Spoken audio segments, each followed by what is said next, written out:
Yes, hello once again, and thanks for retuning to Classic Dirt Bike TV. And if you're a recent subscriber to my video channel, then welcome aboard, and I hope you continue to find more material within my YouTube channel to entertain you with regards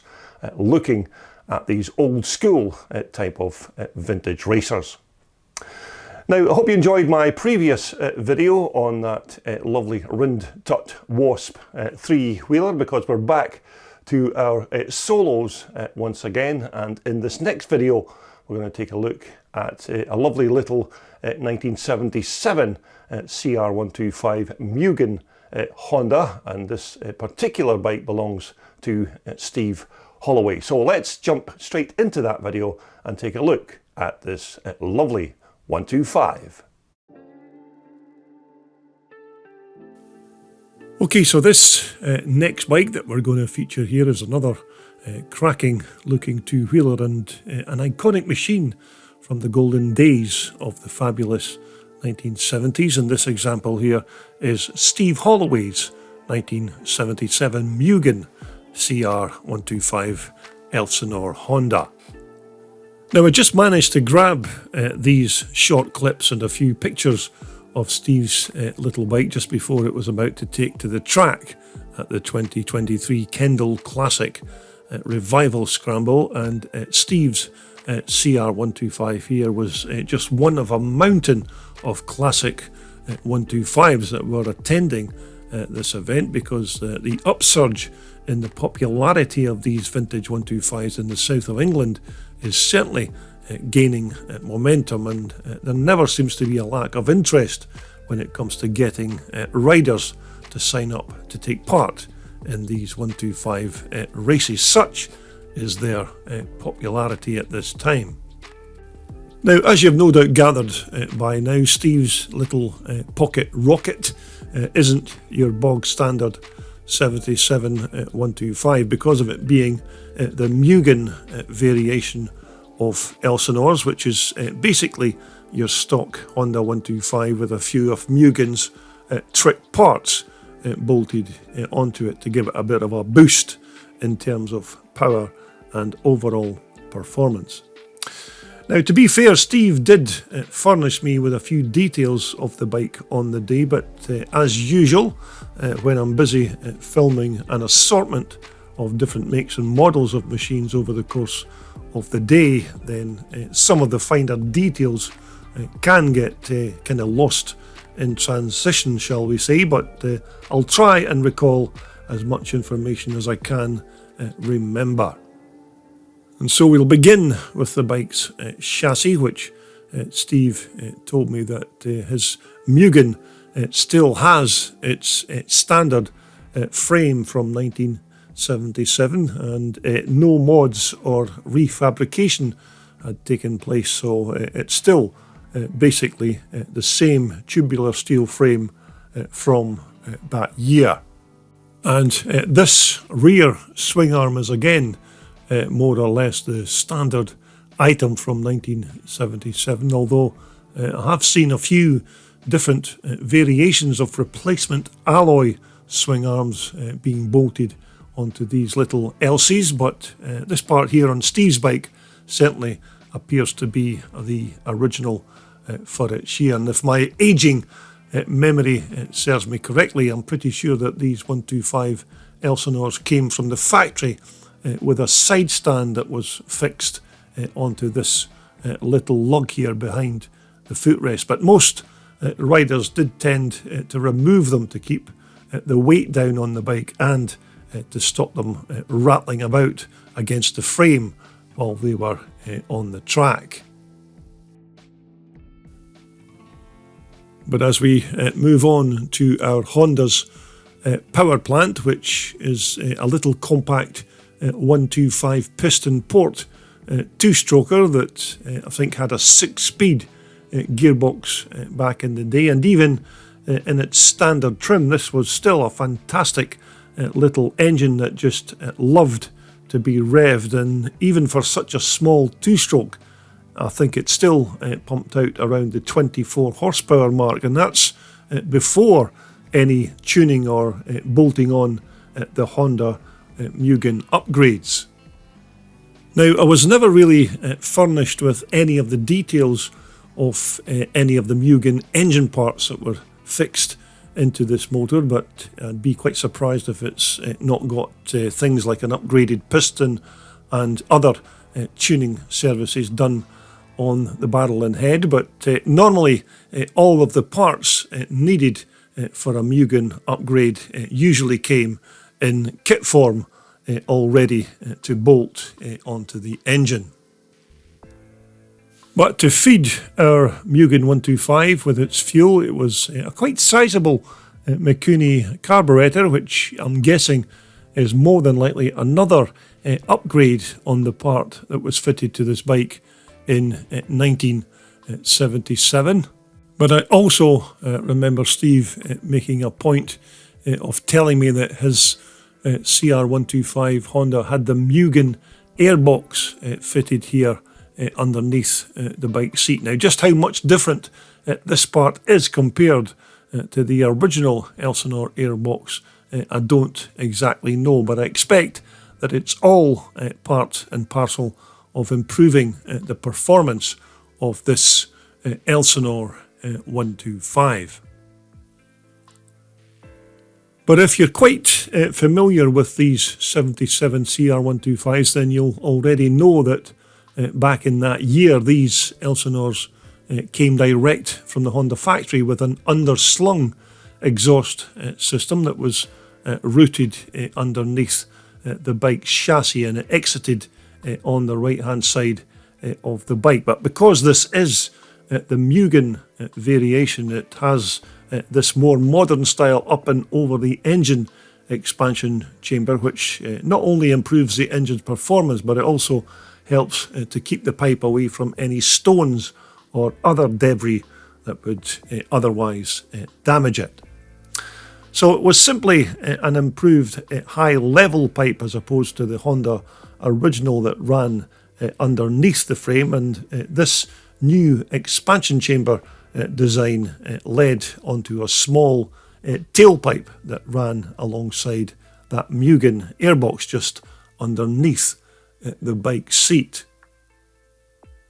But without question, this was a fantastic little 125 motor that was both strong, reliable, and for a small 125 it had a surprising amount of power, and as long as you maintained them correctly,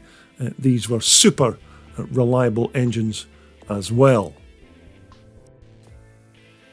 But as we move on to the bike's front forks and suspension system, now again I'm pretty sure that these are still the stock standard forks that came with the bike in 1977, although I'm going to hazard a guess here that Steve's probably been fettling these stanchions internally by either maybe fitting stronger springs or experimenting with different weights of oil just to try and beef them up a bit. But even in their factory standard configuration, these forks still worked very well for a small 125 dirt bike. But in contrast to the original front forks on Steve's 125, this front hub and its brake isn't the original part for this bike, and this hub's been borrowed from an XR200 Honda 4-stroke machine, which I expect is a much better brake than the 1977 Elsinore original. But as you can see, it's about the same size as the factory part, so I expect it'll have around the same kind of stopping power as its original stock item.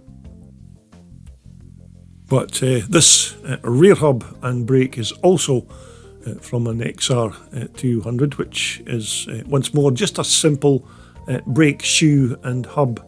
assembly. But this little CR125 wasn't exactly a heavy bike, so it never really needed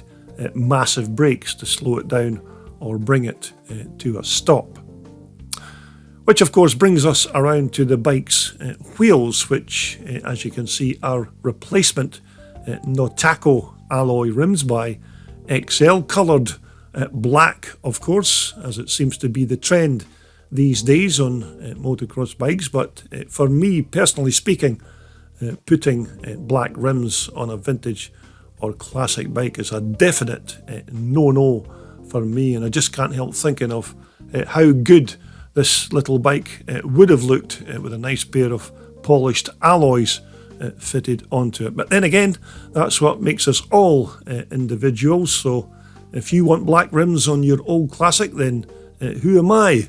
to comment or criticise? Now, from Honda HQ back in 1977, these little Elsinores more than likely would have left the factory with just a simple pair of dampers here on the back of the bike, but thankfully motorcycle suspension has moved on apace, and these days you can now fit quality parts like these YSS classic shocks, which are made right here in the UK and are all fully adjustable for the likes of rebound and damping. But these YSS shocks are still hugely popular among the classic and twin shock racing fraternity, and not only on these smaller bikes but also on the much larger 500 class bikes as well. But they're certainly quality suspension units, that's for sure. Now again, as I remember, I think it was an alloy gas tank that was bolted onto our 125 Elsinore in 1977, and this fuel cell here usually held about 1.5 gallons of premix fuel, which was usually more than enough to keep our 125 engine fed with its fuel. But Steve's bike here, as you can see, has also been decked out in some nice Mugen Honda graphics as well. But I've certainly seen these smaller 125 tanks being used on some of the bigger 250 red rockets of that late 1970s era, because these tanks were smaller, slimmer and naturally lighter, and in fact they looked a lot better on those bikes than the 250 red rocket Honda originals. So on a smaller 125 race bike such as our Elsinore, you'd expect it to have a short, skinny type of seat just to help keep the weight down, because as you know, weight is absolutely paramount when you're designing and building a 125 off-road racer. But the seat that's been bolted onto our bike is quite substantial for the bike's size, with plenty of padding and long enough for the rider to shift his weight around to balance the machine. But this was another little nice touch on this bike, and this mudguard extension from TK Motocross, which is another upgrade for our 125 that's come directly from Japan. But this part here should certainly help towards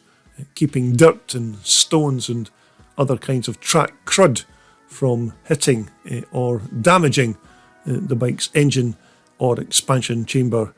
exhaust pipe. But as we move on to the pilot seat of our Steve Holloway racer, all of the controls, as you can see, are modern replacements to the original parts, with a pair of Rikon handlebars and levers, and of course their alloy adjusters as well. So as you can see, none of the bike's original controls are still fitted to this machine, but you have to remember that this is still a proper race bike, and it's not a showpiece that has all of its original controls still intact. But even although Steve's 125 Elsinore is not your 100% stock original 1977 edition of this bike, you can't help thinking it's still a very tidy piece of kit, and it's quite fast as well if you've ever had the chance to take a look at the racing footage from this 2023 Kendall Revival Scramble. But all of the Mugen parts that Steve's bolted onto his 125 will certainly improve its performance, as if these little Elsies weren't exactly quick in their standard trim back in 1977. But the amount of 125s that were actually attending this event in 2023 was just mind-boggling, and it seemed that everywhere you looked there was always another rare vintage 125 just waiting to be discovered. But then again, that's the other reason that I always enjoy coming along to these kind of vintage and classic race meetings, because you just never know what you're going to uncover at the very next turn. Okay, so next up on my Classic Dirt Bike TV channel, we are off on our travels again to meet the two brothers of Trevor and Malcolm Petrie, who own these John Hand Rotax racers, and we'll be doing a full feature on both of these bikes soon after my return. So make sure that you subscribe or return to my CDB TV channel to take a look at these two beauties. But again, thanks very much for watching my video content, and I do hope you will continue to enjoy future postings here on my YouTube channel. But for the time being, it's goodbye for now.